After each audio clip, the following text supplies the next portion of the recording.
Oke, pagi teman-teman, pagi hari ini kita kumpul di sini untuk latihan bersama, bersepeda bersama.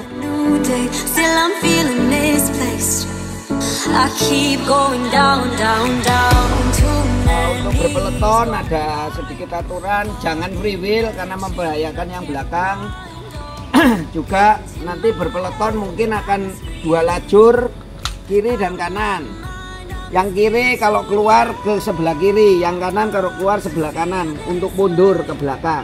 Jadi modelnya seperti ini ya, turun mundur, buka ke samping, turun ke belakang ya.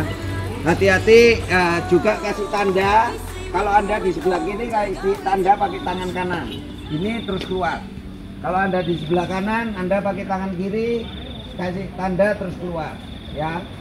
Fokus ke sepeda depan, jangan noleh-noleh ke belakang, nggak perlu.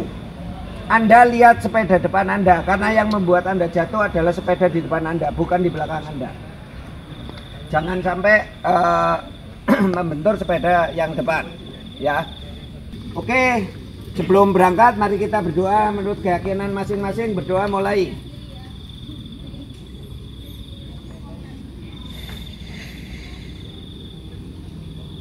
Berdoa selesai, silakan.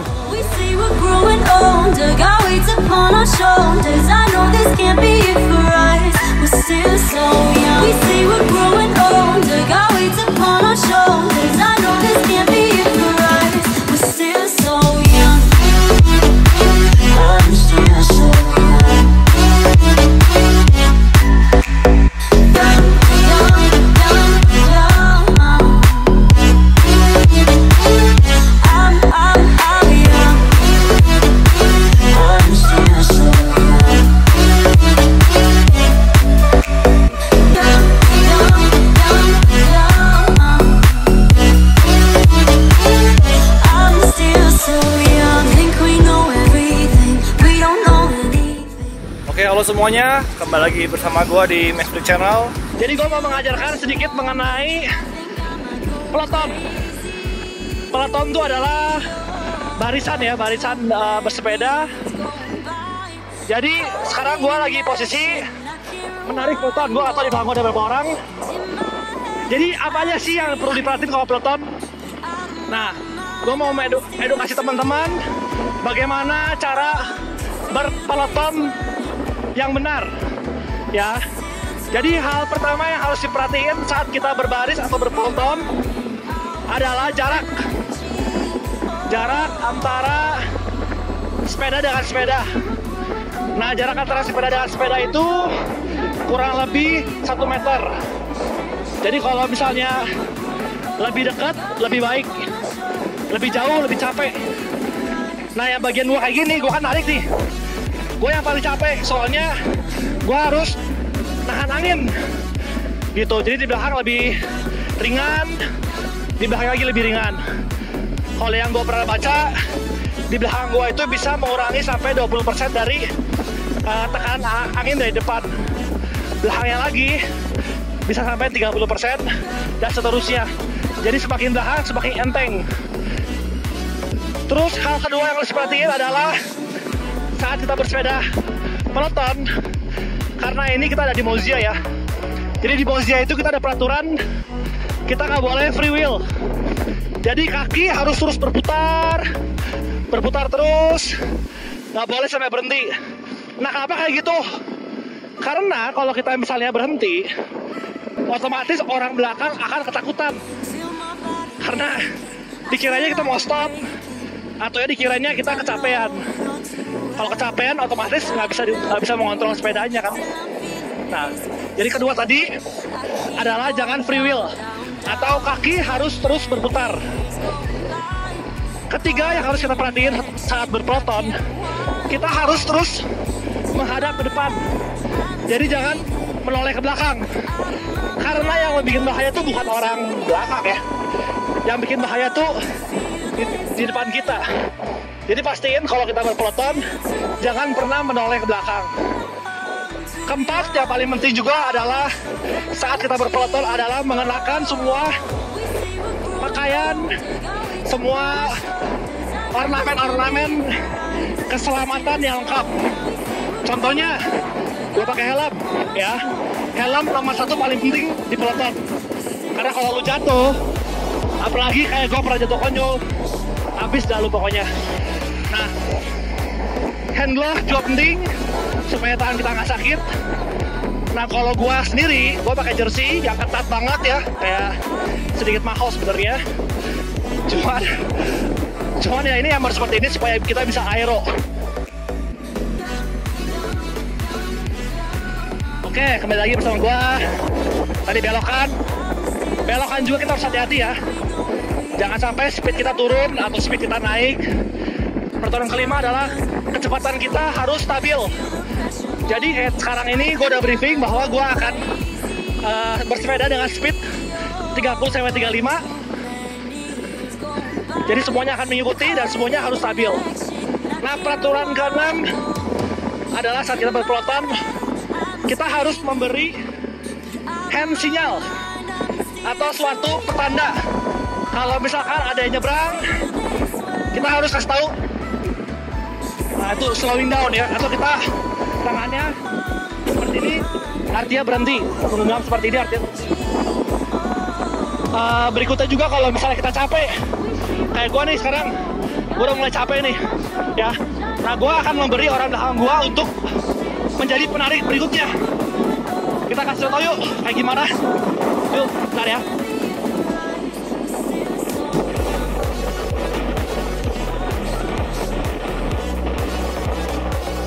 Nah, ini orang belakang gue maju lagi, jadi artinya gue udah capek. Gue ngasih barisan berikutnya buat maju.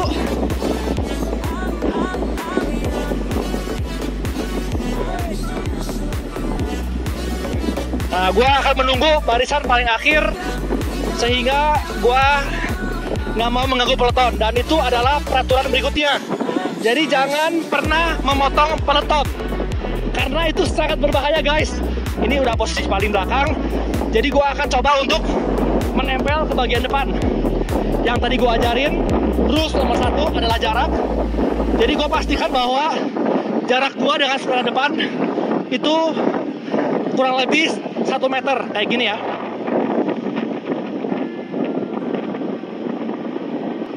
Nah, gue udah bisa ngerasain bahwa perbedaan dari tadi gue narik di depan dengan gue seperti ini jauh berbeda. Jadi gue ngerasa sekarang gue lebih enteng, effortless, power gue juga lebih kecil. Pertama ya, kalau gue pribadi, kenapa gue sedang berpeloton, karena gue bisa ngebut. Jadi gue bisa dapat speed yang gue mau. Waktu kita ibaratnya check out dari aplikasi kita, itu Strava-nya average-nya tinggi gitu. Jadi itu gue happy kalau kayak gitu. Terus kita juga bisa kebersamaan dengan yang lain. Kalau ada kejadian lucu, kita bisa saling sharing, saling cerita. Terus peloton juga ya bikin kita makin semangat pastinya karena banyak orang. Menurut gue ya, hal yang paling penting waktu kita bersepeda, dari semuanya yang paling penting adalah kita harus mempunyai ukuran atau komputer atau monitor. Jadi semua kegiatan kita tuh harus termonitor. Gua di sini pakai alat buat pendeteksi jantung. Jadi kalau gua bersepeda, semuanya tuh termonitor di alat ini. Jadi gua beli Garmin, ini gua bukan promosi. Gua beli Garmin. Jadi di Garmin gua ini ada kecepatan, ada monitoring mengenai putaran kaki, ada juga mengenai jarak gua. Sekarang gua udah 27 kilo. Terus di sini juga ada jantung gua. Kita di kecepatan 30, jantung gua 136. Artinya gua belum terlalu capek ya. Kalau gua capek bisa di jantung 170. Terus di sini juga ada waktu. Jadi ada waktunya juga di sini. Jadi semuanya termonitor, dan ini waktu kita selesai sepedaan akan tercheck out dan juga nanti akan tersave di HP kita dan kita bisa memonitor. Nah, gua di sini ini buat teman-teman semua yang belum tahu, mungkin tadi di peloton pun ada banyak yang jersinya sama. Jadi gua adalah bagian dari komunitas Mozia Loop. Habis ini kita akan coba berbincang-bincang dengan beberapa teman-teman gua di sini. Kita akan ibaratnya Ya kita easy talk lah, kita ngomong. Kita pengen tahu juga lebih dalam mengenai sejarah-sejarah kenapa sih orang bersepeda. Terus mungkin ada sekarang lagi tren, kenapa sih sekarang bisa tren. Nah, penasaran kayak gimana kan? Check this out ya guys. Yuk. Oke, nah sekarang di depan gua ada DJ Andis, ada Opa Iwan, salah satu senior di Mozia Loop. Opa Iwan, gue udah kenal dari pertama kali gue guys. Kita mau coba bincang-bincang yuk sama Opa Iwan.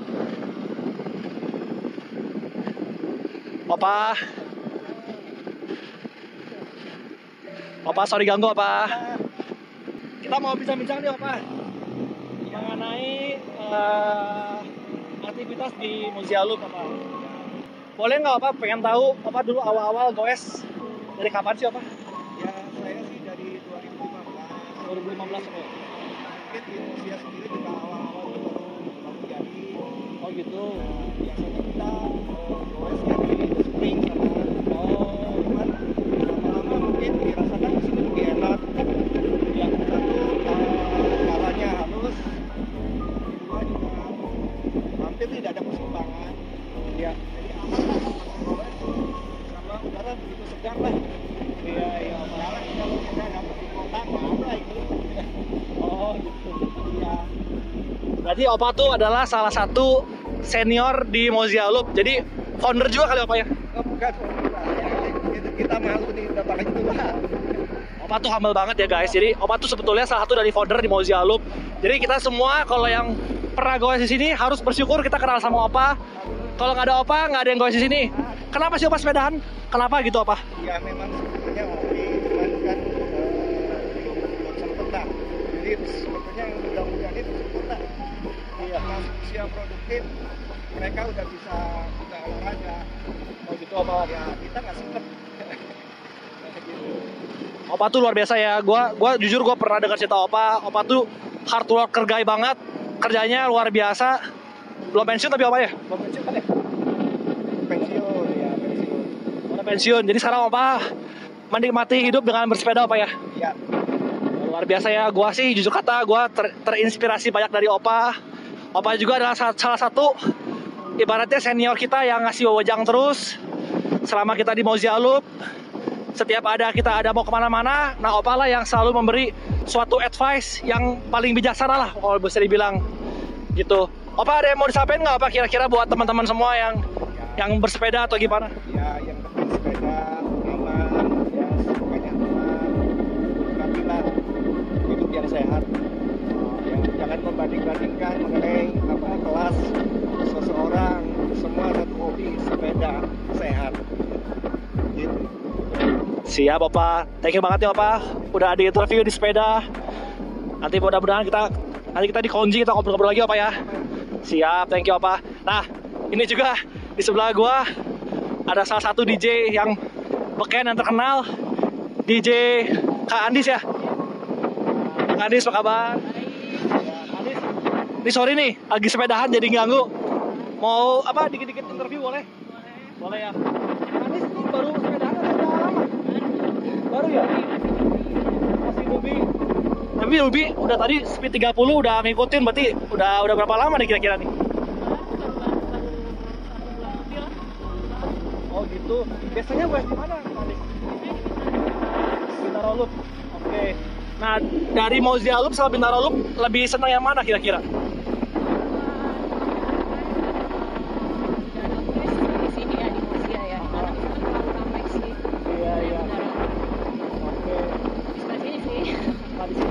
Cuma mungkin karena jaraknya jauh kali ya kayak jadi. Oh iya. Satu kali loop yang sudah atau gimana? Oh gitu. Sampai 10 iya. Kalau di sini kayak hamster berarti ya? Iya. Kita di sini cuma 3 kilo doang soalnya. Nah, kenapa sih Kak Andis? Kan Kak Andis biasanya kan sebagai DJ ya. Kalau DJ kan biasanya pekerjaannya mungkin lebih ke arah malam kali ya. Kenapa Kak Andis pilih buat bersepeda, kan sangat bertentangan gitu. Ini kan malam, ini kan pagi, itu kan malam gitu Kak. Apakah mengganggu atau enggak di kegiatannya? Enggak sih, enggak mengganggu, kan aku bisa atur waktunya. Kalau pas aku kerja aku enggak sepedaan, tapi kalau pas enggak kerja aku bisa sepedaan. Oke, luar biasa ya. Time harus balance. Hidup harus balance guys, ingat ya, hidup harus balance. Jadi ini luar biasa ya. Jadi pagi dan malam bisa, ya Kak Andis bisa atur waktunya. Kalau gua sih jujur gua nggak bisa ya. Kak Andis ini biasanya gabung sama komunitas Bintaro Loop atau gimana Kak biasanya? Gimana aja, tinggal senang ya. Ayo. Jadi gue senang banget hari ini ada hari Jumat spesial, ada Kak Andis juga, jadi bisa interview. Nah, Kak Andis boleh tahu nggak? Kan ini kan milih sepeda trek Domane ya. Kenapa sih milih trek Domane gitu? Ini kan lebih ke cewek ya, woman series. Jadi pas pertama lihat itu karena emang dari warnanya juga, terus ini woman series juga, jadi aku ambil aja. Dan kebanyakan teman-teman aku juga pada pakai trek, jadi aku ambil trek. Ya udah paling Kak, thank you banget nih buat interviewnya. Mudah-mudahan terus kita bisa bersepeda, tetap bisa berlanjut, dan juga semua kegiatan. Kak Andis kan sekarang corona mungkin lagi begitu nih kali ya. Ya, mudah-mudahan nanti kita cepat selesai coronanya sehingga Kak Andis bisa kembali men-DJ. Gue yakin pasti banyak banget yang kangen sama Kak Andis. Stay healthy and stay active. Oke, paling gitu aja. Kita next yuk. I know this can't be it for us. We're still so young. We say we're growing older. Got weights upon our shoulders. I know this can't be it for us. We're still so young. I'm still so young. Young, young, young, young. I'm young. I'm still so young.